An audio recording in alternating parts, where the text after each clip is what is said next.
Good evening, short story writers, and again, NaNoWriMo and episodic novels based around the concepts of ghosts, which can be used by all kinds of genres, not just horror and fantasy. So we've dealt with real ghosts. We've dealt with ghosts used to talk about people who were presumed dead and have reappeared. And today we're going to talk about metaphorical ghosts. And the inspiration for this was drawn from the lyrics to a song by Japan called Ghosts. And he says, the ghosts of my life. So basically we are going to be talking about flawed heroes where something traumatic happened in their past, and there are echoes of that occurrence in their everyday life, in the situation that you are putting them with, which cause them to act with caution or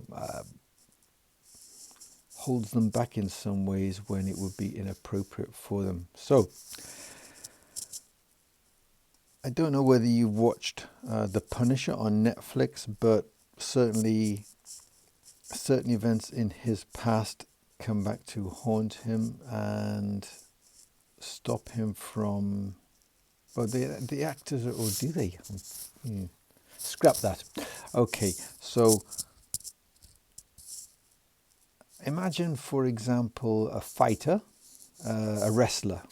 Okay, and you can use this in literary fiction. There's no reason why you shouldn't be writing about wrestlers, but present it from a real life point of view. So somebody who could have been a contender, although at some point in the past, just like in On the Waterfront, perhaps the Marlon Brando character did something. He took a fall, didn't he? So that came to haunt him. Later on, he could have been a contender, but he decided to do what he was told for money. But what about if, perhaps in a fight, he had gone in and killed the opponent, or disabled the opponent, or caused the opponent to suffer from brain damage? Or she, because obviously there are female boxers.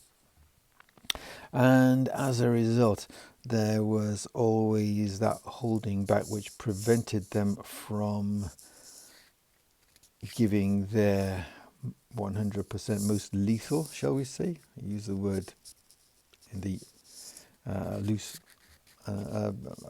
most effective performance. And it could be used in the thriller stroke action genre, insofar as there are certain things that the secret agent can't do because of things in the past. Science fiction and fantasy and horror, ditto. The main character may find that in certain situations they freeze just that little bit too long, and the opponent is given a momentary advantage or an opportunity to escape simply because some echo from the past, some ghost from the past, anchors the behavior of your main character. Okay, under 5 minutes. So that would be the theme. And you would obviously, in the name of subtlety, you would either do a kind of if you're writing a long story, in media res type of situation, and then 5-10 years later, whatever, or you could just refer to this, hint that something happened, and that would set you up for another story where you actually detail what happened, which caused the ghost, the resonance. Resonate, so there must be the word resonation. Doesn't sound right though. Anyway, okay, so we have a thumbs up, thumbs down. If you find this useful, then please vote accordingly. And if you find it totally unuseful or useless, then again, please vote accordingly. And happy writing. I hope you're getting on with NaNoWriMo. I hope you're enjoying it. I hope you're using the dictation function just to, cut through the time constraint. And I will see you tomorrow. Happy writing.